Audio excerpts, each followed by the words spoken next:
next presentation is titled Misconception of IoT as a Shiny New Tech, and it's by Duvenage, Executive IoT at Fastnet. Ian, please give him a round of applause. Thank you.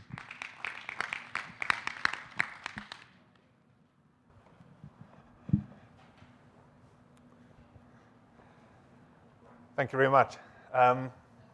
So as I said, my name is Ian, and I'm going to talk a little bit about this misconception of very big CapEx and starting with digitizing your entire supply chain, organizational impact so big. And I actually had a question yesterday, if I roll out IoT, can I ever roll back?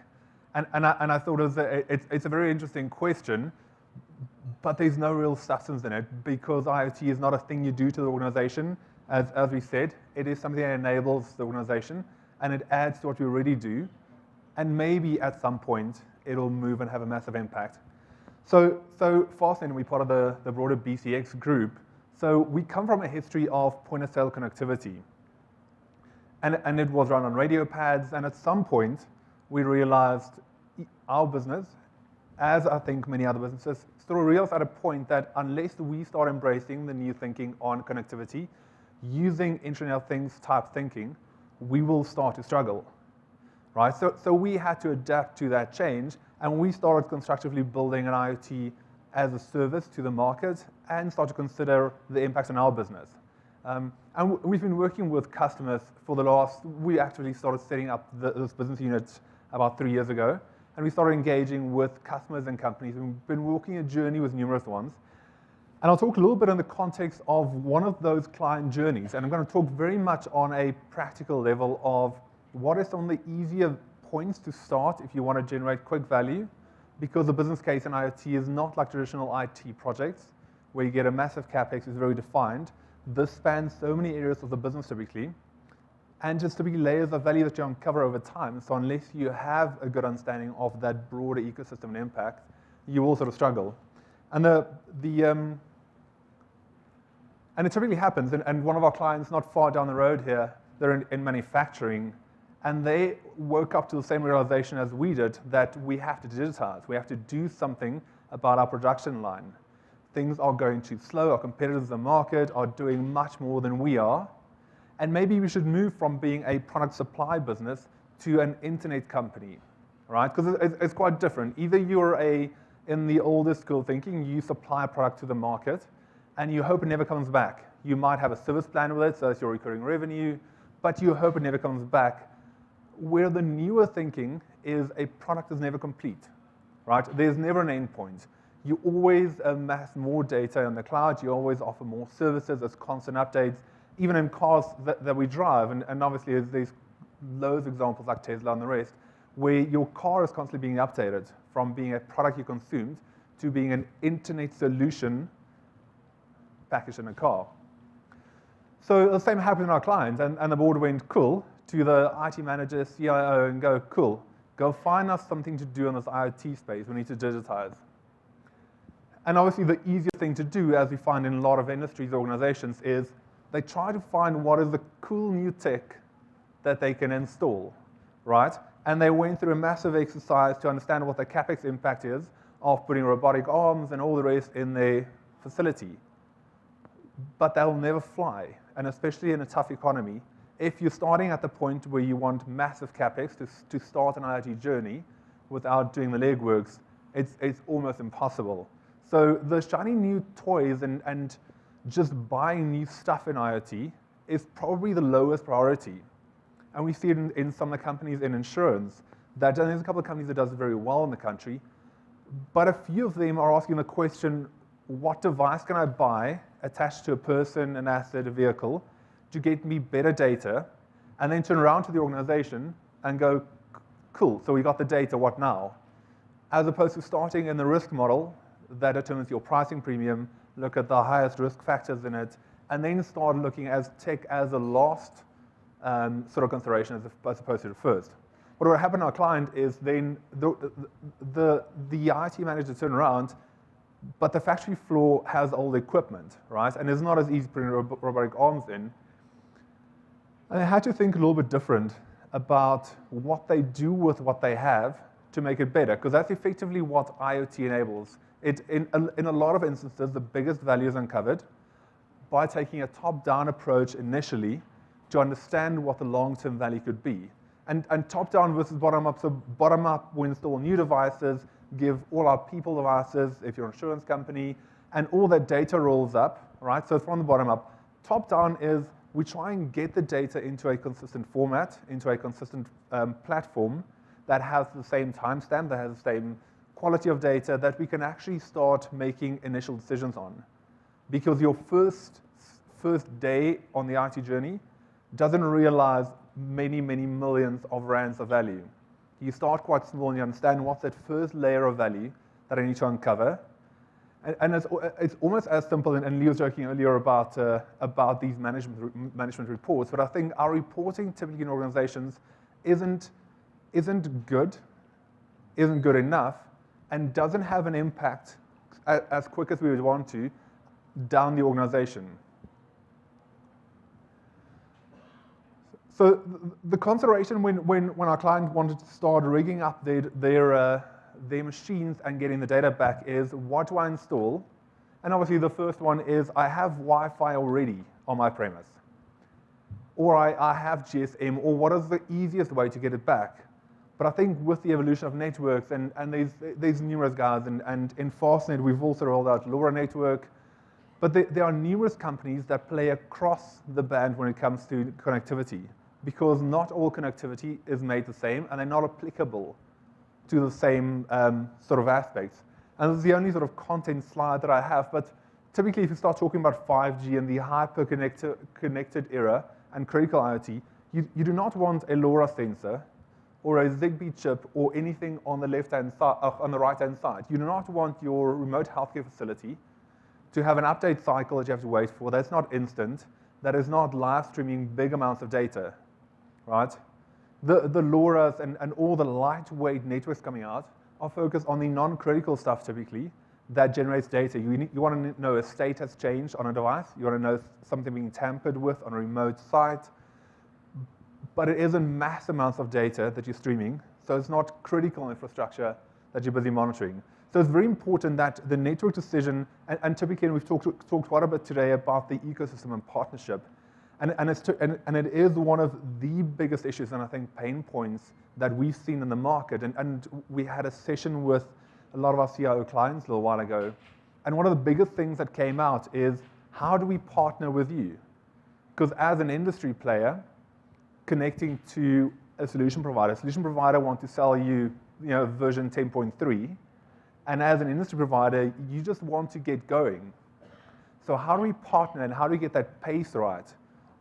I think with the new IoT movement, the cost has come down of getting that first step right, and typically as a partner, majority of the partners are willing to work with you on defining or firstly understanding your business case, understanding the issue in depth, because not just in width, but in depth, because that's typically what you need to be solving.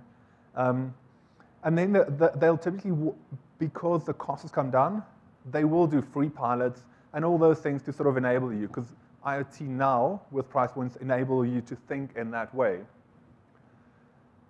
And it is, and we found this initially, is a lot of clients come to us and say, we want a single point solution, right? We want to get data from one device. We want to buy one or two endpoints from you.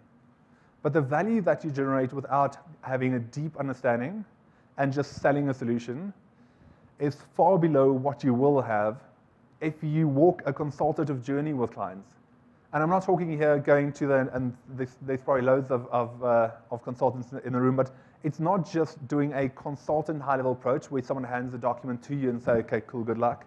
It is understanding your operational process, all those environments, so that if you do decide to what level you will embrace IT technology in your organization, the impact of that, because typically data goes up your supply chain and you get a nice management report. And if your platforms are structured well enough and understand the organization enough, you will have an almost real-time data flow to the great person, process, or machine back into the organization. And I think that's the important one. Unless you've gone the depth, that feedback wouldn't happen. And something that happened quite recently is one of our clients' server rooms started going, like temperature started rising quite dramatically, and we did what we typically do, is we send all the alerts and have all the escalation path, which we typically have in organizations, but a few of those messages were missed. So I think in terms of understanding the depth, understanding the flow path, but then also understanding what the support model is that you have to receive from your solution provider is critically important, because if there isn't a call center agent that acts on your behalf, because it is a partnership, then typically you are as at risk as you used to be without knowing some of those risks. And a typical example of what happened in our client is obviously you can't, as I just said, you can't rip and replace all of your equipment. You rather want to start at a base level, understand what your machines are doing, understand basic data points of what typically impacts your downtime. And just that little bit of information and mitigating one incident of downtime, that's already a big benefit, right? So it doesn't need to be completely overboard in terms of what we execute. It could just be start at a certain place, because every organization, as was said numerous times today, it's not an if we're going to embrace the new way of thinking. It is a when, and will we keep up with it? So data, and there's a couple of data presentations later today. I think data is often as hyped as IoT, but in terms of realizing value, unless we have a dedicated team that understands the data and understands how to uncover the data. So what layer of data will lead to what? Because we recently spoke to a utilities company, and they want to evolve their business model from providing utility, providing power and all the rest, to becoming a media-like company that sells vouchers and do all sorts of things. So a massive transformation of the company without sort of taking step one. But they're taking a long-term sort of data-driven approach and try and think differently around how they operate. But not all organizations can move through that cycle. So the internet company and what our client specifically was doing, what they were producing, they were a traditional manufacturing company, as are so many others, that supplies a product to the market once, never gets feedback. And we do the same. In the point of sale business, if a client calls you, it's almost a nuisance, right? Because point of sale should work. And we've been doing it for many years, and organizations like ours, you could sort of get to that point where you want to ship, and that's about it. You want to re-sign your contract in 3 years' time or 5 years' time, whenever it comes up, and never hear from the client again. And we are doing a similar exercise internally in understanding how should that model change if we want to apply internet-based thinking to the way we provide service to the market. And a very good example that I'm sure most of you would be familiar with is the amount of data being generated out of one flight out of Boeing engines. So an engine's not traditionally something that you would associate with generating massive amounts of data, but Boeing put in a concerted effort to put on multiple sensors to measure every single component of the engine performance over a flight. So then every flight, they understand exactly every parameter around that engine, and based on all that data and historical data, they're able to adapt and adjust and innovate faster going forward. So installation is quite complex, and here we have, and numerous of our clients have sort of faced the same issue in installing devices, managing devices, updating those devices. Silly example is we do a bit in the tracking space, and if one of the updates that we send out to our tracking devices, if one of them falls over and fails, and we can't roll it back, and none of that support is thought through, then how do we get access to those devices? That's traveling up in Africa somewhere, that's at remote sites and locations. So monitoring your devices, that device component, and the Huawei guys were talking about it earlier, probably the most difficult component is the device management. So if you're doing it inside of your organization as a sort of a self-install, self-manage, that is probably going to be one of the biggest pain points, is managing update cycles, ensuring that whatever you do, you can roll out to a very small group of devices in immediate proximity that's non-critical. Because if you push a mass update to millions of devices, hundreds of thousands, manually recovering those, manually swapping them out is a massive, massive operational issue. And numerous companies have had a few bad incidents around that.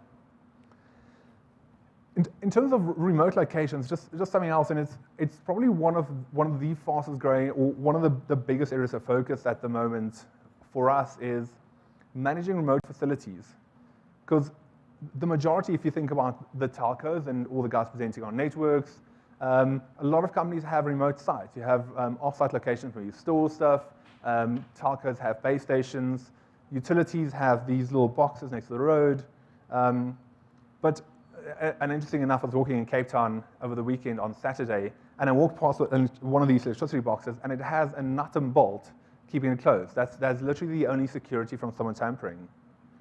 And what happens now is if something happens to that box, no one knows, or it's almost impossible at the moment, unless you're very far advanced, to monitor the exact impact of what happened to my remote site.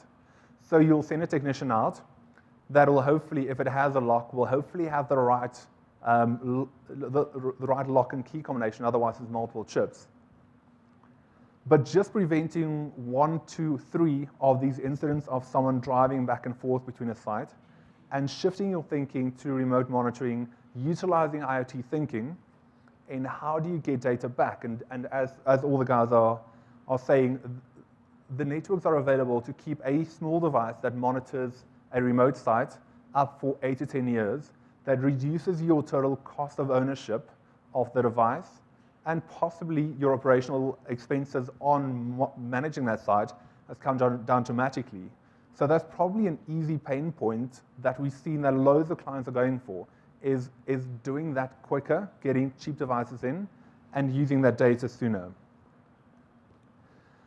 And as I said, this is by far the thing that we found most of our companies or most of our partners struggle with, and a big focus for most of the major platforms is in device management. Because device management is the thing that will almost want to say bite you in the arse if you don't do it right. It's a very difficult thing. And doing it yourself and not understanding the ecosystem, the partnerships, having the platforms, having access to platforms, or access to partners that can help you mitigate the endpoint device risk is critically important. And then when it comes to calibration and maintenance, we were on a site, and the reason I'm talking about a train, and they were on a site, and the guys were testing a new solution that monitors underground cables for cable theft. Because underground cable theft costs the railroads, the guys in oil and gas, the guys in telcos, large amounts of money every year and every month. And they were testing a device, and one of the things that they were calibrating it for is every time a train drives past, they check what the sequence of motion on these devices are. Because it's easy to confuse one for the other if you don't understand calibration and maintenance. And as an operator that's very good at what you do, typically you would need someone else to assist in ensuring that you're not mistaking your factory burning down for a train driving past. So just shortly again, and I'm not going to go through all of them, a couple of things that we sort of learned prior to even trying to sell solutions, and as a company buy it, is don't go for big bang. Quick pilots, quick turnaround times, but worked actively with giving feedback and managing your partners. Think top down first. It's quite a quick win. Think layers of value. You're not going to change your business model on day one, but understand what these layers are. And as you start adding stuff to that, or subtracting stuff, more importantly, you'll start uncovering more and more value. And then make sure that whoever you work with and what you install is scalable and includes data growth, data management, presentation, as well as the ability to push data information back into your organization, as opposed to just roll it up to a single point. Thank you very much.